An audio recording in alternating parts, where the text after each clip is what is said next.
Welcome to the Fabulous 413. I'm Khalees Smith. And I'm Monty Belmonte. Happy Halloween. Happy Samhain and pre-Feliz Dia de los Muertos. Later in the show, we'll talk with Iohann, Rashi, Vega, and Jason Montgomery about their 3 community ofrendas set up in the 413 for you to learn about and to participate in Dia de los Muertos. But first... Jeff Belanger is one of the most visible and prolific researchers of folklore and legends today. He's the co-creator of the Emmy-nominated, award-winning New England Legends television series and is the author of over a dozen books, including the bestsellers The World's Most Haunted Places, Weird Massachusetts, and Who's Haunting the White House. It's Joe Biden! Stop it. He also hosts the New England Legends Weekly podcast, which has garnered over 4.5 million downloads since it was launched. His latest book, The Fright Before Christmas, is out this month. In 2009, after meeting our director here at the Fabulous 413, Tony Dunn, when he produced a national PBS documentary about spooky New England stories, Jeff and Tony discovered they had both been born in the same small Central Mass hospital a few months apart. Coincidence or supernatural intervention? Ooh, Tony and Jeff both share a love of folklore and the mysterious, and in 2013, Jeff Belanger and Tony, our director, created the New England Legends TV show, which airs on select PBS stations, including NEPM, and streams on Amazon Prime. Jeff is also a writer for Ghost Adventures for the last 15 years, the #1 show on the Travel Channel. Welcome to the spooky show this Halloween, Jeff Belanger. Happy Halloween, Monty and Khalees. We'd love to have you, and I've loved speaking to you over the years about all the spooky things that surround us here in New England. Because there's so many of them. Yeah, and you've chronicled so many of them. What first drew you to the spooky, weird, and wonderful side of storytelling? Growing up where I did, I was born in Massachusetts, same hospital as Tony, as you mentioned, but I grew up in Sandy Hook, Connecticut, and that's a historic town, a lot like so many in Massachusetts, so many all over New England. And I had friends from a young age who said their houses were haunted, and I was so intrigued that it was not like a Hollywood ghost story. And Sandy Hook is the town next to Monroe, Connecticut, which is where Ed and Lorraine Warren lived. So if you've seen any of the Conjuring movies, that based on their work, I knew those guys since I was 13 years old, Oh, and wow. I grew up around them. And so I maybe it was sort of destined. I was just infatuated. And also I was raised Roman Catholic, which I feel like I have to disclose. I don't know why, but in Catholicism, we've got God and the devil and angels and demons and sinners and saints and purgatory. And my faith, I've always been sort of chasing this tangible evidence. And some people are lucky, they get it in church. And for some reason, I found it in haunted buildings and cemeteries at midnight. I mean, I'm going to go out on a limb also having been raised Catholic that, Catholicism firmly believes in ghosts. Saints are ghosts. Absolutely. Well, what's purgatory, right? Purgatory, you wait to get upgraded, right? I mean, you're stuck somewhere. I think it sort of fits into the narrative. And one of the things I really loved is that ghosts are like the least common denominator of spirituality, because religion divides us. If I said, hey, let me tell you about my religion today, everyone squirms and goes, no, no, no, no, and then we fight. But if I say, hey, let's talk about ghosts, if you want to take it as just a story, the story still has value. And if you want to take it as something more, because maybe you've had your own experience, then great. We can talk about the elephant in the room, life after death. And it's big questions. I mean, these are the biggest questions humans have ever asked. And if you want to know the answers, maybe some people can find it in a church or a mosque or a synagogue. Others of us find it, creeping around haunted buildings where people have died and been murdered, and they say it's haunted. Yeah, and if you, as a Roman Catholic, lead not with ghosts, but Jesus is a zombie, it's a deal breaker right there. Jesus is a revenant. He maintains his mental state. He's a revenant, not a zombie. Thanks for the clarification, Khalees. We're speaking with Jeff Belanger, who is one of the most acclaimed storytellers of folklore, especially around New England. And we, on this show, focus on the Fabulous 413. Let's start with one that's right near where I live, in Turner's, right over the bridge in Greenfield, and it is a bridge, the Eunice Williams Bridge. Tell us the ghost story behind the Eunice Williams Bridge. So the Eunice Williams Bridge there in Greenfield is historic, as you said, but it's also known as the Screaming Bridge because it was there March 1st, 1704, during a horrible conflict with Native Americans, that Eunice Williams, along with a lot of other people from the region, were being marched up to Canada as prisoners of war. And those who couldn't keep up, keep in mind, March 1st is still very much winter, especially in that part of Massachusetts. Those who were struggling to keep up were executed. And Eunice Williams couldn't make it, and she was tomahawked, and her screams echoed throughout, and it literally haunted the people who were forced to march with her. Tragic event, but eventually this covered bridge is built, and she becomes sort of synonymous with it because it's right in the area where it happened. And to this day, they say, as you're in and around that bridge, you can still hear those screams. And of course, the bridge itself is a throwback. I mean, you look at it, and it's right out of an old New England postcard. And then and when you know the history, when you combine those two things, you can't help but sort of connect to what that must have been like to have to walk across that river in the ice cold and witness this brutal violence. Not that we need more tourism, tchotchke sort of things, but I think if we had more like watercolors of covered bridges with their ghosts involved, Oh, yeah. I think we'd sell a lot of those. We can paint them on, like, we'll go to a postcard shop and just paint them in. Yeah, add them on for sure. They'll there's totally phone apps appreciate that'll that. do that for you. It's funny you mention that because like ghost tourism is a huge thing. Towns all over offer ghost tours and so on.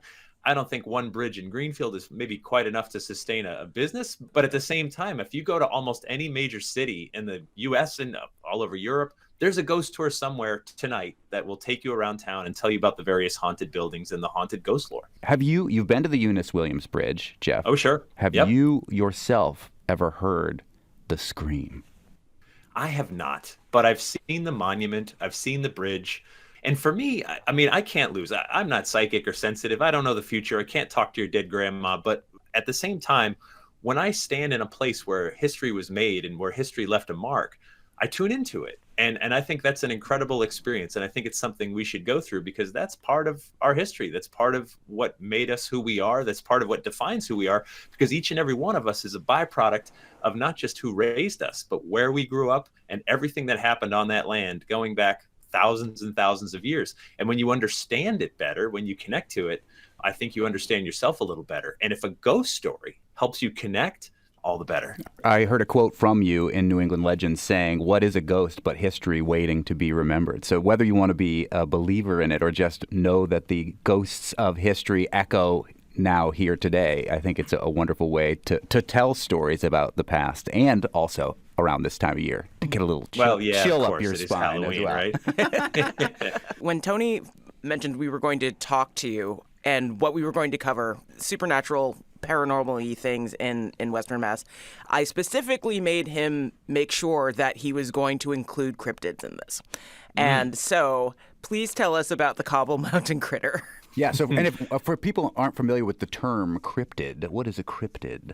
So a cryptid is a unknown animal. It doesn't necessarily mean it doesn't exist, but so far unknown, but rumored to exist. A classic example would be, of course, Bigfoot or Champy the lake monster of Lake Champlain, although there's many other lake monsters, right? So animals that many people have reported seeing, however, we can't prove to you that they necessarily exist. And so the Cobble Mountain Critter, by all descriptions, is a Bigfoot critter. And he's been seen around the reservoir, the Cobble Mountain Reservoir in Blandford, Mass. And he's become known locally as the Cobble Mountain Critter. Although critter makes it sound cute and cuddly, he's actually allegedly, 8 feet tall and covered in hair. And one of many Bigfoot sightings seen throughout the Berkshires. Out in October Mountain, there have been Bigfoot sightings documented in the newspapers going back to at least the 1980s. There were 2 in the 1980s. So this creature, is reported all over the world, but Massachusetts has its own versions locally, at Cobble Mountain and in October Mountain. October Mountain is also interesting because there are multiple supernatural occurrences that surround October Mountain, and Herman Melville factors into the story of October Mountain. Tell us about October Mountain in Lee. Yeah, October Mountain is beautiful and called October Mountain because of how gorgeous it is in that month. And as you mentioned, Herman Melville named the mountain in one of his short stories, and because he's a Massachusetts treasure, it stuck. He was going to call it Mountain Dick, but that just didn't seem to stick. So he went with October Mountain We're instead. all happy he didn't go with Mountain Dick. It's funny you mentioned Mountain Dick because Moby Dick was named specifically for Mount Greylock. He would look out of his window and he would see this snow-covered mountain, Mount Greylock, and the trees waving underneath. And he said, "Wow, it looks like the back of like a white sperm whale." And so you're not far off from the truth. Thar she blows a hump like a snow hill. Yeah. That is the one line I remember from Moby Dick. A hump like a snow hill. It is Moby Dick. So there you go, Mount Greylock. That's a not supernatural, but still cool bit of totally free cool history. But tell us about the ghostly girl of October Mountain and some of the UFO things that have been surrounding that area. The very first time I went there was probably about 2006. And I had heard about a abandoned cemetery somewhere near the top, and it was haunted by the ghost of a little girl. Now that's 45,000 square acres. It's the largest state forest in Massachusetts. I didn't have a lot to go on, but we did find cellar holes. We found that there were old foundations and things. So we knew people lived there. And I'd later learned that it was a logging community, and people lived there. They worked there. They died there. It made sense they would need a cemetery. But we went back years later with Tony, with the PBS crew, and we found someone who knew where the cemetery was, and we would have never found it unless someone could guide us. Yeah. And it's small. I mean, it's, I don't know, maybe an eighth of an acre. We walk back through the woods and through this trail, and there's about 25 headstones, all knocked over, weathered. No one's there to take care of them.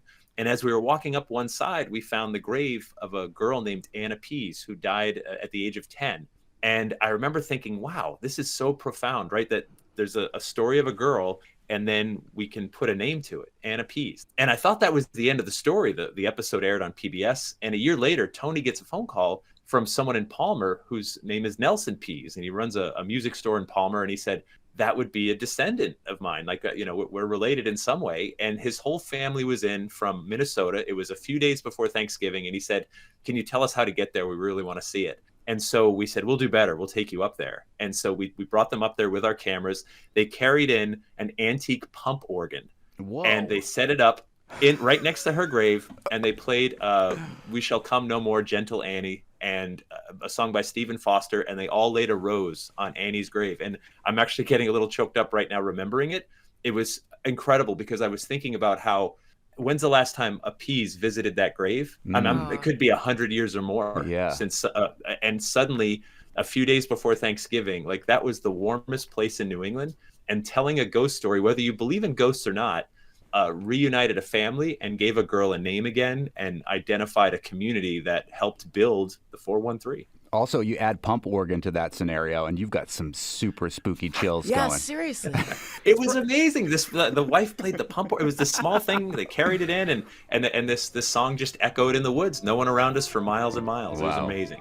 The only thing that would have been scarier is musical saw. It's just a creepy sounding instrument. It's also a weapon. Pump organs are so creepy. But coming up, the haunting of the Hoosick Tunnel and the unprecedented witch trial in Hadley that inspired the Handmaid's Tale. Tale. And later in the show, we'll learn about 3 community ofrendas for Dia de los Muertos. You're listening to the Fabulous 413 on 88.5 NEPM.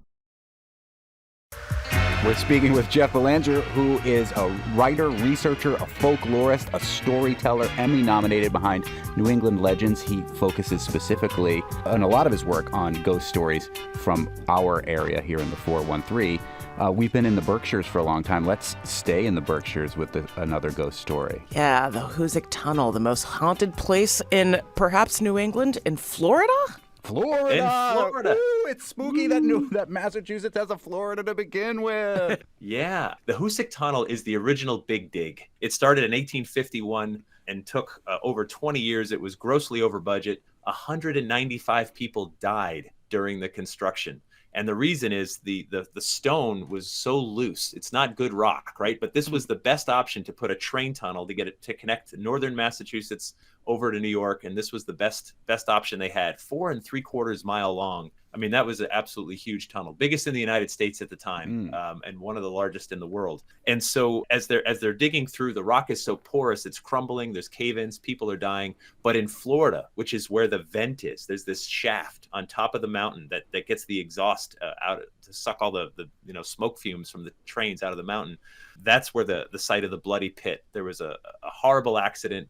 I think over a dozen men died in that one incident alone. There's a monument right across the street to them. And the place is just haunted and haunting. And people will report seeing a man holding a lantern walking into the tunnel, and then he disappears. And that sort of lines up with something that happened historically. We know a local man cut through the tunnel and was never seen again. Now, whether he was hit by a train or killed by a bear or something else, we don't ever know. But people do still report that ghost. And I'll tell you, it's a scary place when you stand by that tunnel and it is just completely dark inside. And it is just, it goes further than you can see. And it's still an active train tunnel, by the way. Trains, freighters still go through there. So please, oh please, if you happen to visit, be aware that a train could be coming along. It's an ominous place. And when you know that almost 200 people died during its construction, the gravity of it is even greater. It's illegal to walk through that tunnel, as tempting as it might be. But I know that Amtrak and others have done, mini kind of like ghost tours of the tunnel. Have you ever experienced that? I have not. Amtrak used to run one time a year. They would run a special train that went through the Hoosick Tunnel in addition to some other sightseeing stuff. And I do know a filmmaker that went through and got to film, the tunnel going through. And that was pretty cool. I never had the opportunity to take that train because it always runs in the fall when the leaves are so pretty. And when it's the fall, I'm busy. I'm gone every night doing ghost stuff. And I can never go anywhere. When someone's like, hey, you want to come to my Halloween party? I can't. I'm working. It's like, who's going to harvest all these ghosts if it's not me? Yeah. I know. This is my Christmas. This is my time to work.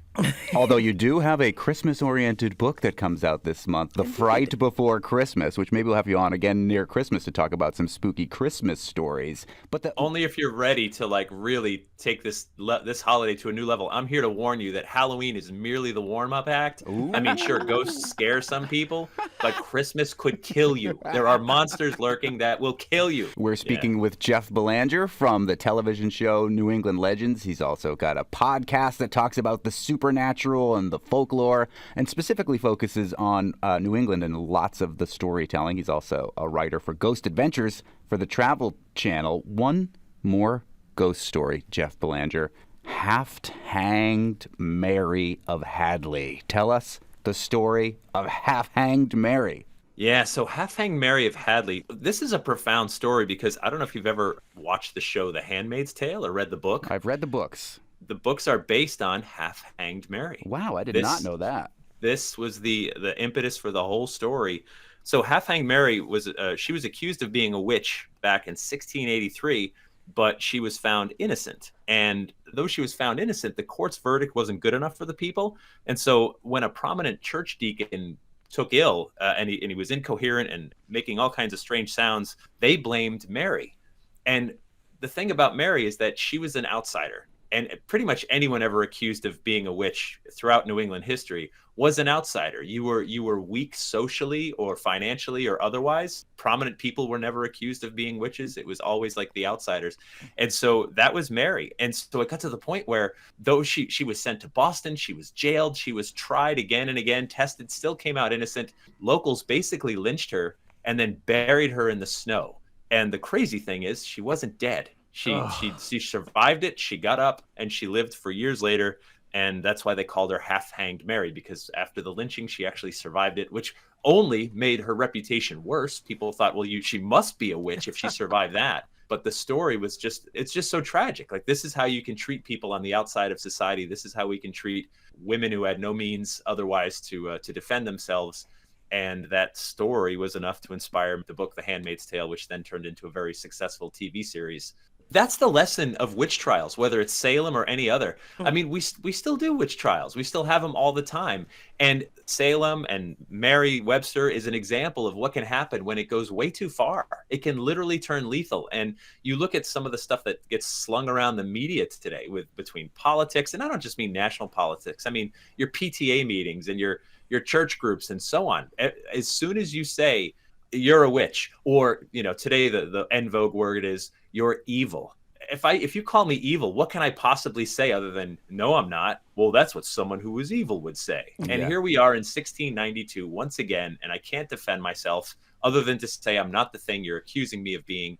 And we fight, and it gets worse and worse and worse. And once you think of another human being as something less than yourself, there is no limit to how poorly you can treat them. And that's true throughout history. And if you call someone a witch or call someone evil, what can you do with a witch or evil but kill them? And that's where we're at. And so stories like this matter. They're important to tell and retell because we're living it day by day. And we're not too far off from where we were. And maybe, just maybe, if Mary haunts us enough, we'll tone it down a little and not end up there again. I think it's fascinating. We hear about witch trials in New England quite a bit, and everybody thinks about Salem, but I don't think a lot of people know about this witch trial in Hadley, Massachusetts, right down the street. They were everywhere. Everywhere. Yeah. Connecticut had witch trials before Salem. I mean, they were all over New England. And often it was a widow, and widows weren't allowed to own land. So if they had no sons or anything, they couldn't own land. They're off on their own. And then they become wards of the town. It's a pain in the butt to take care of them. And they quickly figured out If I have a reputation as a witch, well, if I threaten you with a hex or a spell and you bring me more firewood, well, then I get what I need. I literally have to do what I need to do to get what I need. The reputation just grows on itself to the point where everybody hates this poor woman, but she's a victim of the circumstance of not being allowed to own land, being an outsider, being on her own. That's where we've been. I mean, there's a lesson. And it is fascinating that Margaret Atwood did take that tale and turn it into The Handmaid's Tale, which is a contemporary cautionary tale. Yes, she had said she wanted to write a historical novel, but realized it was just too hard. I mean, I'm paraphrasing here, but she's like, so I just set it in modern time. Obviously, that story was wildly successful, and it resonates. Sadly. So we've covered the 413, but what is your favorite ghostly paranormal tale you've encountered, either in the 413 or in the greater New England area? Because you cover a lot of ground. Oh my gosh, that's so hard to answer. I know. So the podcast has been every week for literally 322 weeks, if you're keeping score. And that's a story every week. So every sixth episode is Massachusetts. Every sixth episode is Connecticut, right? So we go around the states. And then at this point, I love the obscure stuff. In Foster, Rhode Island, there's the Ramtail factory. And there's these ruins. You can still go see the foundation, the old foundation. And it's called Rhode Island's official haunt because in a census book from the 1880s, they have descriptions of all the various properties. Like one sentence, like Farmer Miller has 4 cows, 22 chickens, so many acres. And then the next line is Ramtail Factory, Foster, Rhode Island, haunted. And it's like, that's all it says. And you're like, whoa, talk about burying the lead, right? So you look into it, and this was it was a factory. It was a woolen factory, and they had a bell that would, bring people to work. And there was a dispute among some of the owners. One of them got into financial trouble, and one night he went in there and he took his own life and never rang the bell to call people to work. And they finally discovered him. And the building had a haunted reputation ever since. And to this day, they say you can go out in the woods and still hear the bell, even though the whole building and everything is long gone. Just this stone foundation of where it once stood. And it's still known as Rhode Island's official haunt. So you have a podcast and you've written things. Do you feel that there's a difference between the way that you tell your stories auditorily and the way that you write out these legends? Oh, yeah. They're two different muscles, right? Yeah, completely different. So my podcast is scripted. I write the scripts every week. And so we have sound effects, voice actors. If we screw up, we go back and edit.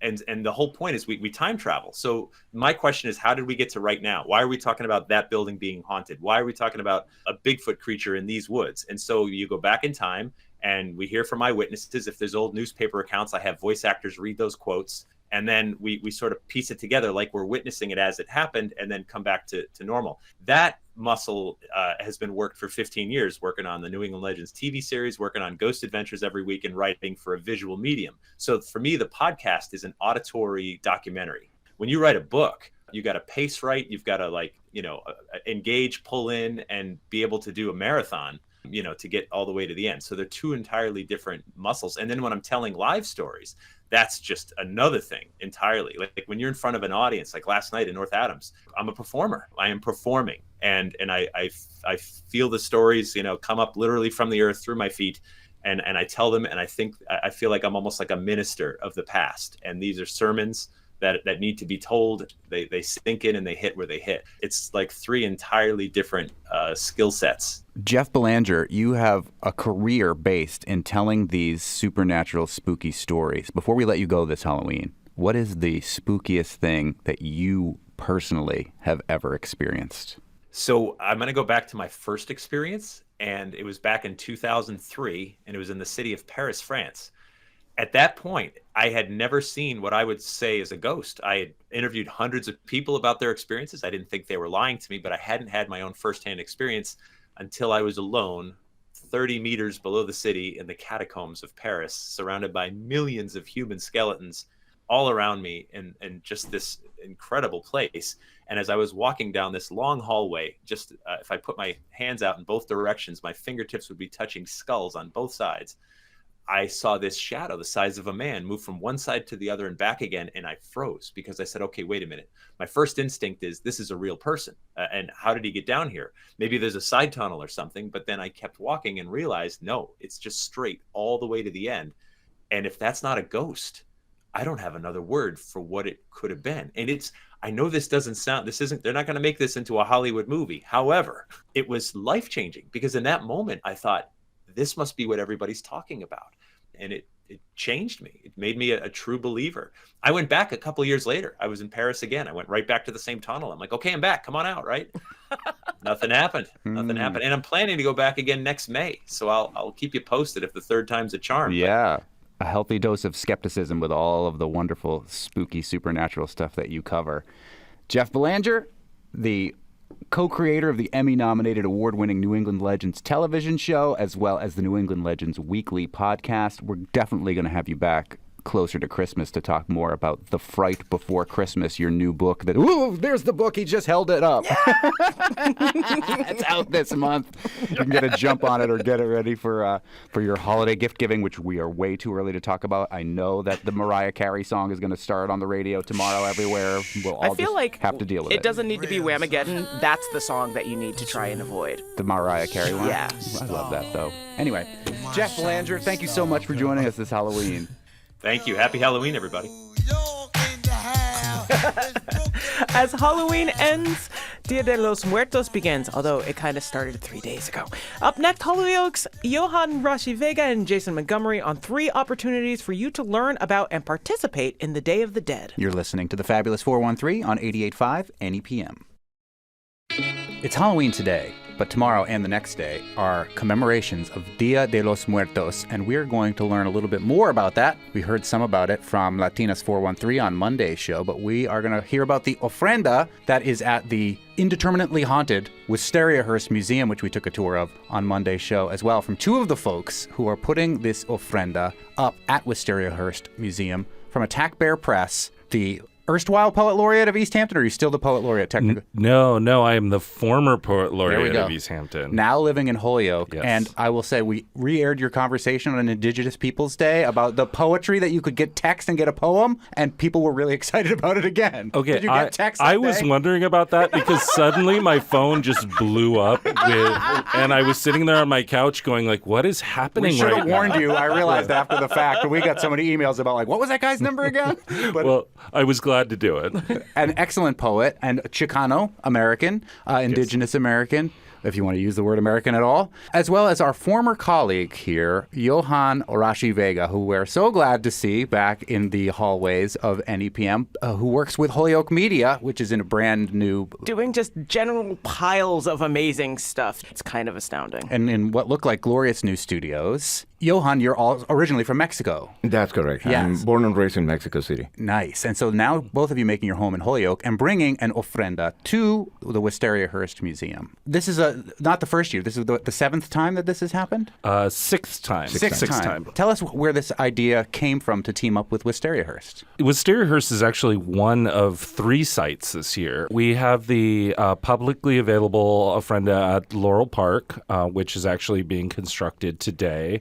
Due to the weather, we had to hold off on constructing it. Then we have another one at Eastworks at 50 Arrow Gallery that is available from 2 p.m. to 6 p.m. every day. And then the Wistariahurst. Where this came from? Well, Iohann was the first ever person to build one at Wistariahurst. So I am, like many things I do, just copying Iohann. It was a combination of different things happening because we need to acknowledge the work and effort that dancer and Mexican performer Michelle Marroquin was doing in Easthampton with a representation of Day of the Dead through her art, being a dancer. That led up to a conversation that actually, that's the way I met Jason. Yeah. And we had some discrepancies about the perception of it and some practices that some people felt entitled to do that were not correct, attending this event basically in costume, but basically practicing cultural appropriation. Yeah. So we had that conversation among ourselves to try to see to which point that is correct to allow or not, and also understanding that Jason as Chicano, me as a Mexican born and raised, but from the city. And then additionally, the perspective of Neftali Duran, who is Mexican, but with roots in indigenous communities. We needed to talk and learn about our own experiences from each other so we could grow up on this. Yeah. And it was amazing. It was fantastic because then we felt this need, we felt compelled to continue doing this celebration, this tradition, as a way of honoring our ancestors, but at the same time to educate and welcome the community who want to learn more about it and to enjoy and celebrate with us. It was in Wistariahurst after that conversation when it happened almost as a serendipitous activity. And it was also thanks to Michelle Marroquin's effort. Yeah. She brought out a lot of elements to construct that ofrenda. And I think that first year that we all got together, you, me, and Neff, it was such an enlightening moment for me personally, because to see those three very, very different perspectives on what an ofrenda is, what Dia de Muertos is, what this celebration means to a variety of people, really made it clear that, well, we need to, if we're going to continue to share this tradition, we need to have this educational component. Because for me, coming from a Chicano perspective and a very West Coast Chicano perspective, very LA County, which we can get as granular as that, it was very different. It was very much a political action, and to some degree, even a cultural appropriation during the Chicano rights movement of old Mexican traditions, because there was this kind of divide between being a Chicano and being an American. And, when you're in this kind of identity vacuum, you say, well, who am I? What am I? How are we going to express ourselves? And there was this look to Mexico. And so in that way, it could be said this was a practice that was appropriated from indigenous Mexican communities. And so even just our celebration of that complicated this conversation so much that it was like, okay, let's keep this going so that we can continue the conversation. What was your take on it, Iohann, Rashi, Vega? We heard a little bit about the Chicano perspective. You're from Mexico City originally. Everybody, Neftali, who we also mentioned, all live in Holyoke now and are bringing these three ofrendas. What was your relationship to Dia de los Muertos in Mexico? And what have you brought to this conversation or taken from, say, the Chicano perspective or the Oaxacan perspective that Neftali brings to it? Well, for me, it was until I met Jason that I learned and was made aware of the meaning of Dia de los Muertos for the Chicano community. I really was oblivious of it. I'm glad and grateful that I got that opportunity, because when you are in a city that big and that complicated as Mexico City, you are in a way inside a bubble. Sometimes it keeps you away from the reality of what happens outside of the bubble and with our own people. Mm-hmm. So it was fantastic for me to keep learning from it, seeing how this is the representation of Mexican culture and tradition and identity is complicated itself, because it's a combination of colonial practices and the reminiscence of pre-Hispanic traditions that were way more brutal and not subtle. And yes, to the point that historically that is why colonizers, the Spaniards, once the new Spain, which is now Mexico City, was under control of Spain, they made sure that they eradicated all this information, all this tradition. They burned all the codes and everything that was connected to that, so it could be completely forgotten. Fortunately, there was someone, Sahagún, who made a lot of scripts and notes that are our most reliable source of information of how practices by the Mexicas, the people who were before what is Mexico City today, were practicing to honor Day of the Dead, which actually was 2 months long. And death, it is part of the important meanings and celebration of life. So we have deities, we have a strong connection with death, which is not feared, it is embraced, it is loved, it is part of life, it is part of everything we do every day. So that is why I see that sometimes people from other places and other cultures see us in a weird way, kind of like, how can you be so glad for death? Well, because it's part of life. And it's a way that instead of just mourning, we have this beautiful way of celebrating and having basically a homecoming, a family gathering during these 2 days where we share and we do the same things we will do in real life, in actual physical life, with all of our families when we gather. So yes, it's a celebration. It's a party that still at the same time has this deep meaning of respect. And we wanted, by making these ofrendas, to make sure that people here in our community in Western Massachusetts can see the beauty of it, its meaning, so it can be also appreciated and respected and not seen as a novelty or something they can use as a costume for Halloween. Yeah.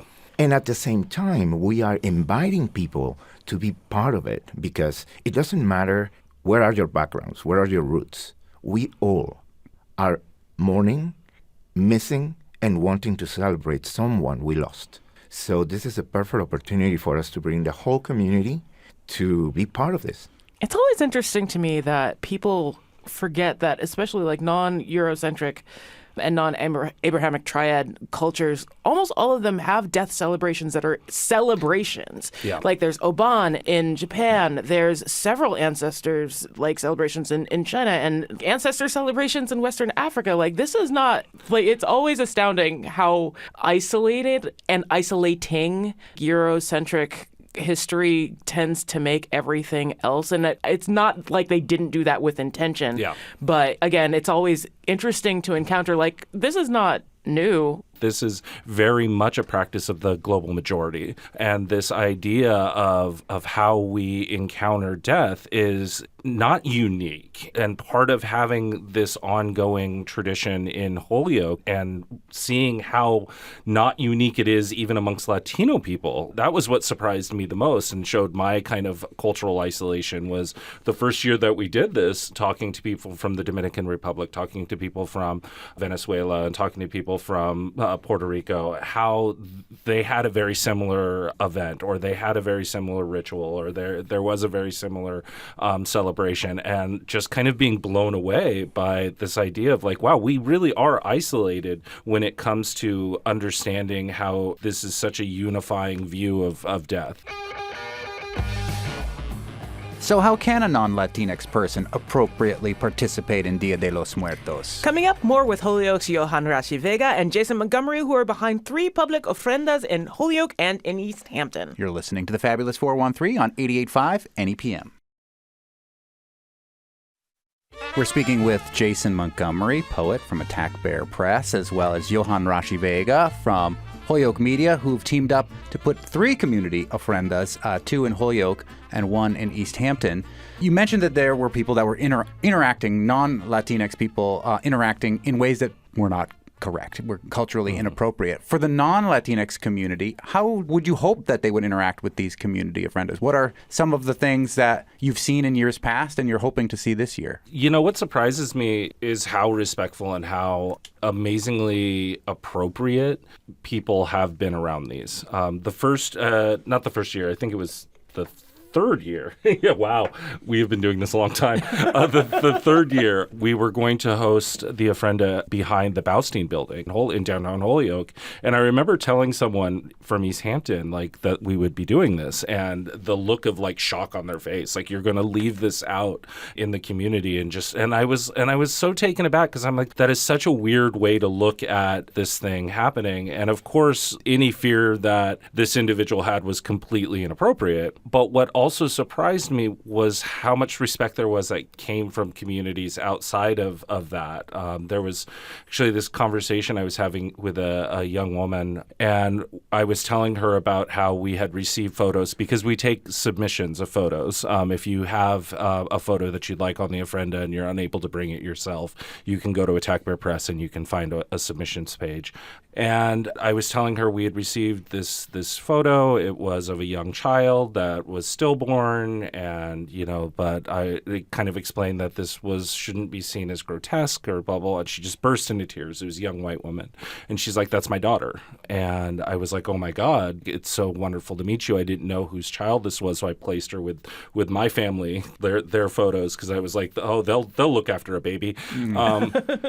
And we just had this very touching moment where it was like, this is what this is for. It doesn't matter that this young woman is white. It doesn't matter that I'm not. It doesn't matter in this moment. This is at the root of what this practice is for. It gave all of us a moment where we could join together, not just for this woman, but also for me, because it was a moment where I'm like, if there was a random baby hanging around, I know my family would be like, okay, you're ours now. Yeah. They get him back with pierced ears and in a pink dress. But for me, I see these practices already coming to fruition, where we see people who are approaching this after all of these years in a very respectful manner. Yes, it was, particularly with the one of last year, it was really great to see how people from different backgrounds and cultures were really interested about it, and they were asking questions. The moment they were seeing its whole meaning, you could tell that they were really moved by it, and even they asked if it was possible for them to join, or how could they honor. And we invited them to bring their pictures, their own pictures of their relatives and people that they miss. And they did. We were so happy to be together, putting those pictures in the ofrenda and sharing that moment, knowing that when we are doing this and we are all coming together, knowing and understanding its meaning, that's the whole point. And when you understand that, yes, mainstream practices have been the reason for people to get to notice and maybe being fascinated by it, don't follow the trend because someone feel that they can put a label, a tag price, and make a sugar skull a product that you can wear for fun. Actually, you can, and you should, because that's also part of the celebration, especially for the children. But still remember, we are honoring the dead. So there is a layer of respect that needs to be present all the time, and not because I want to be cool or I want to be posting selfies to show how culturally diverse I am, even if I don't understand where I am standing on. That is the type of things that we hope we can eradicate from the people attending these events, and instead make them feel welcome to these celebrations, because we are not gatekeeping anything. We want everybody to feel happy that we have this type of celebrations and these moments, to be connected, to be vulnerable, to share, and to grow as a community. We've been talking about the ofrendas and people coming to them and participating in them, but what does it actually take to put up your ofrendas? And like everybody's is a little bit different. A incredible amount of work. It takes a lot of coordination. It takes vision, and this is the visual artist in me. There is a visual arts component to it, and every year we've tried to vary what we're doing so that it feels new. It feels fresh. It feels as though, you're seeing this for the first time. And then it's just, I've got literally 3 truckloads worth of marigolds in my backyard leading up to the day that we actually construct it. Now that it's been a few years, I feel like there's plenty of people who are like, oh my God, what can I do to help? There's Ann Therameyer from Holyoke who is running again for Holyoke City Council. So vote for Ann. I don't know if we're technically allowed to say that, but Jason Montgomery we are not allowed to say that. Jason Montgomery is endorsing Ann. Ann hand-painted, I think, 24 skulls this year. It was a huge amount, and that effort from the community is such a beautiful thing. You can tell that the Chicano side of Jason is pretty active, because in Day of the Dead you also do a lot of this type of you create civic engagement. It is actually part of that. Yeah, it's very much part of the Chicano practice. In 1978, when the first Chicano Day of the Dead celebration happened in San Francisco, there were voter drives, there was high school registration, there was GED practice tutoring happening. It was very much around like, how can we coordinate our community into civil action? And so I don't feel bad. And part of the answer seems to be plant marigolds and mums in late September. Yes. And to continue answering your question, Khalees, the elements that are part of the ofrenda, as Jason said, there's a lot of artistry in it. We even decided that the ofrenda of last year was an art installation, a collective art installation that was a living piece that people kept adding more and more elements. Part of those elements that are most of the time the same ones you will see include the marigolds. You will have, of course, pictures of the people who we are remembering and honoring. For the case of children, usually they put toys. And for the adults, some of their personal belongings. Because this is a family gathering. It's a homecoming. So you want to welcome your own with the things that they enjoy in life. The type of drinks they liked, the type of food they like. And there is a lot of food as well.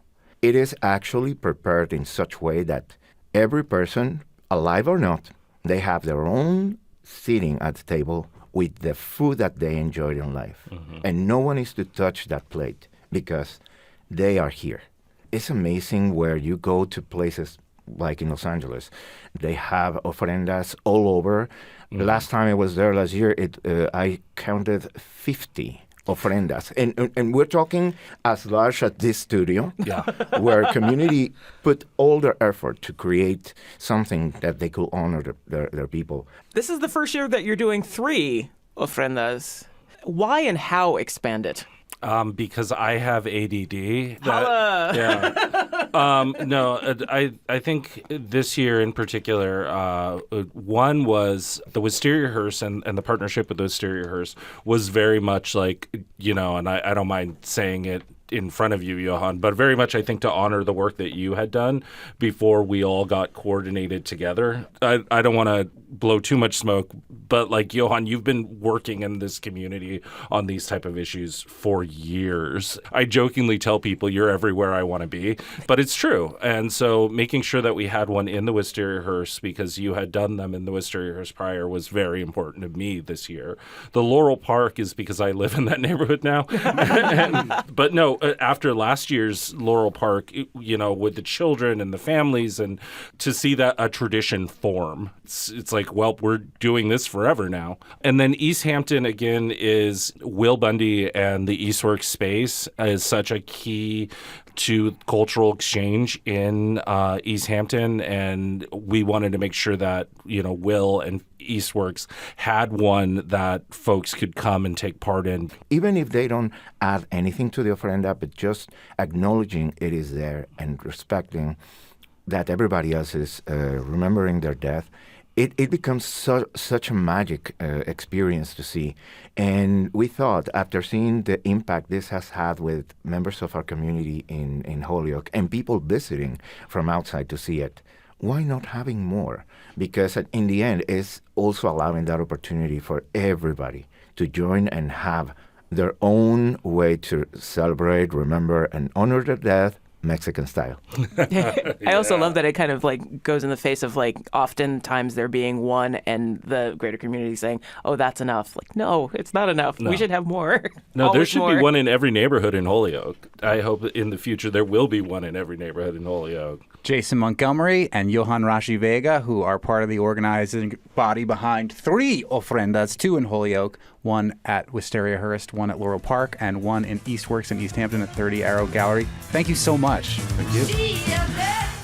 The thing about November is that it is also Indigenous Peoples Month, and we didn't get a chance to talk with Jason Montgomery, but he is leading an Indigenous heritage celebration at Wistariahurst this weekend also. It happens on November 5th, features previous guest of the show, Rhonda Anderson, and other folks from Okateu, and talks about the art of Indigenous populations and their relationship to our nation and the things that we have done here.